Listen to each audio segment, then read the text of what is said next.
فروع بلبن كلها في السعودية قفلت. ده خبر منتشر جدا على السوشيال ميديا دلوقتي ان فعلا الكلام ده حصل، وفي نفس الوقت الاخوة في السعودية قالوا ان فعلا ده حصل. وكمان من ابلكيشنز التوصيل اتشالت اصلا محلات بلبن. بس في هنا نقطتين انا عايز اقولهم.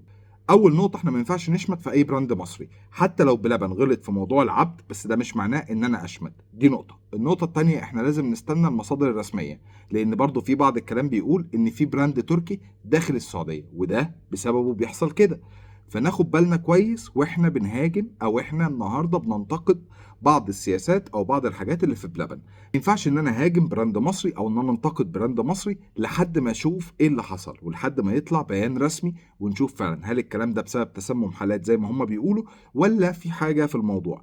وكل التوفيق لكل البراندات المصريه، والغلط بنقول عليه غلط والصح بنقول عليه صح. ولو جينا اتكلمنا على اعلان بلبن مع العبد، اعتقد ان حمايه المستهلك خدت القرار ووقفت الاعلان، وده احتراما لكبير حلو عندنا في مصر اللي هو العبد. ارجع واقول لك في الاخر ان ما ينفعش نشمت في اي براند مصري. في الاول وفي الاخر احنا مصريين، بنتمنى التوفيق لكل المصريين في اي مكان في العالم.